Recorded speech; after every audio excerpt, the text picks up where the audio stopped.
ಈ ತಪ್ಪು ಬರೀ ಇತಿಹಾಸಕಾರರದ್ದು ಅಂತ ನನಗನ್ಸೋದಿಲ್ಲ. ಪೊಲಿಟಿಷಿಯನ್ಸ್, ರಾಜಕಾರಣಿಗಳೇ ತಪ್ಪಿತ್ತು, ಸಾಹಿತಿಗಳದ್ದು ಬಹಳ ದೊಡ್ಡ ತಪ್ಪು ಅಂತ ಅನ್ಸುತ್ತೆ ನನಗೆ ಆಶ್ಚರ್ಯ ಆಗುತ್ತೆ. ಇತ್ತೀಚೆಗೆ ಕುಂ ವೀರಭದ್ರಪ್ಪ ಅನ್ನುವಂಥ ಕನ್ನಡದ ಹೆಸರಾಂತ ಕಾದಂಬರಿಕಾರರು, ಸಾಹಿತಿ, ಅವರೊಂದು ವೇದಿಕೆ ಮೇಲೆ ಭಾಷಣ ಮಾಡುವಾಗ ಹೇಳ್ತಾರೆ, ಔರಂಗಜೇಬ ಒಬ್ಬ ಸೋಷಿಯಲಿಸ್ಟ್ ರಾಜನಾಗಿದ್ದ, ಅವನ ಬಗ್ಗೆ ನಾನೊಂದು ಕಾದಂಬರಿ ಬರಿತೀನಿ ಅಂತ ಹೇಳ್ತಾರೆ. ಡಾಕ್ಟರ್ ಬಾಬಾ ಸಾಹೇಬ್ ಅಂಬೇಡ್ಕರ್ರ ಮೊಮ್ಮಗ ಹೋಗಿ ಔರಂಗಜೇಬನ ಸಮಾಧಿಗೆ ಹೂವಿಟ್ಟು ನಮಸ್ಕಾರ ಮಾಡಿ ಬರ್ತಾರೆ.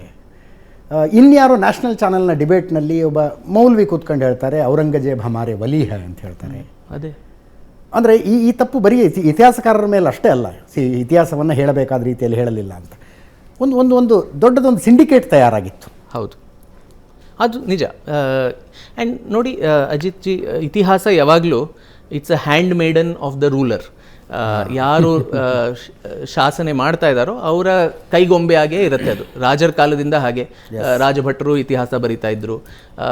ಸಿಮಿಲರ್ಲಿ ಸ್ವಾತಂತ್ರ್ಯ ಬಂದ ಮೇಲೆ ಒಂದು ನೆಹರೂವಿಯನ್ ಐಡಿಯಾ ಆಫ್ ಸೆಕ್ಯುಲರಿಸಮ್, ನೆಹರು ಅವರು ಡಿಸ್ಕವರಿ ಆಫ್ ಇಂಡಿಯಾ ಬರೆದು ಈ ಥರ ಒಂದು ಬ್ಲೂ ಪ್ರಿಂಟ್ ಇದೆ ಭಾರತದ ಇತಿಹಾಸದ ಬಗ್ಗೆ. ಅವರೇನು ಇತಿಹಾಸಕಾರ ಅಲ್ಲ, ಅವರೇನು ಟ್ರೈನ್ಡ್ ಹಿಸ್ಟಾರಿಯನ್ ಅಲ್ಲ, ಆದರೂ ಅವರೊಂದು ಬ್ಲೂ ಪ್ರಿಂಟ್ ಕೊಟ್ಟರು, ಈ ಥರ ನೀವು ಬರಿಬೇಕು ಅಂತ.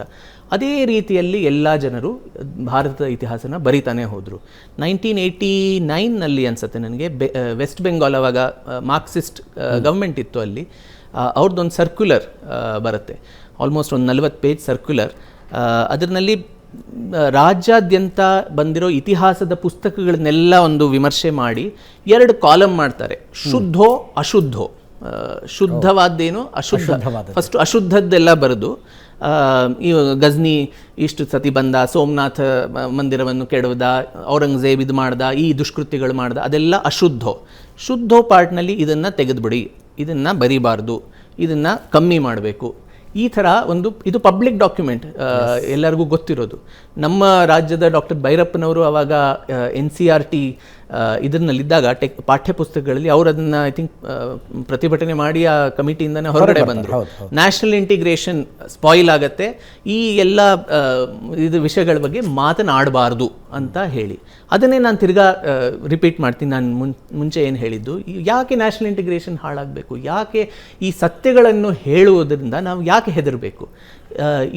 ಇದು ಯಾರ ತಲೆ ಮೇಲೂ ಅದು ಜವಾಬ್ದಾರಿ ನಾವು ಹಾಕದೇ ಇರುವಾಗ ಯಾಕದ್ರ ಬಗ್ಗೆ ಮಾತಾಡೋದು ಕಷ್ಟ?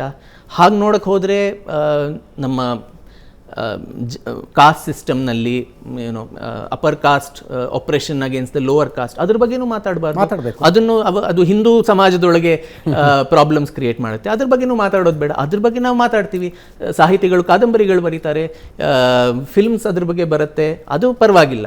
ಬಟ್ ಈ ವಿಷಯಗಳನ್ನೆಲ್ಲ ಮಾತಾಡಬಾರ್ದು. ಸೊ ಈ ಥರ ಒಂದು ಇತಿಹಾಸಕಾರರು ರಾಜಕೀಯದಿಂದ ಪ್ರೇರಿತರಾಗಿ ಆ್ಯಂಡ್ ಸಾಹಿತಿಗಳು ಅದಕ್ಕೆ ಪುಷ್ಟಿ ಕೊಟ್ಟು ಪಾಪ್ಯುಲರ್ ಮೀಡಿಯಾನಲ್ಲಿ ಫಿಲ್ಮ್ಸ್ ಆಗಲಿ, ಥಿಯೇಟರ್ ಆಗಲಿ, ಎಷ್ಟೊಂದು ಪ್ಲೇಸು ಈ ಥರ ಬಂದಿದೆ, ಮೇಡ್ ಅಪ್ ಹಿಸ್ಟ್ರಿ ಇಟ್ಕೊಂಡು. ಅದರಲ್ಲಿ ಐತಿಹಾಸಿಕ ಸತ್ಯ ಏನೂ ಇರೋದಿಲ್ಲ, ಬಟ್ ತುಂಬ ಪಾಪ್ಯುಲರ್ ಪ್ಲೇ ರೈಟ್ಸ್, ಎಲ್ಲರಿಗೂ ಯಾರು ಈ ಥರ ಜನಗಳು ಅಂತ ಗೊತ್ತು. ಮತ್ತು ಅದರ ಮೇಲೆ ಜ್ಞಾನಪೀಠನೂ ಸಿಗುತ್ತೆ. ನಾನು ಯಾರ್ದು ಹೆಸರು ತಗೋತಾ ಇಲ್ಲ. ನನಗೆ ಅಲ್ಲಿ ಏನೇ ಅನಿಸಿದೆ sir, I am a journalist.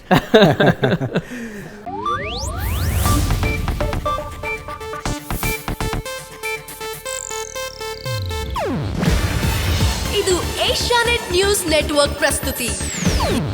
ನೀವು ನೋಡ್ತಿದ್ದೀರಾ ಏಷ್ಯಾನೆಟ್ ಸುವರ್ಣ ನ್ಯೂಸ್.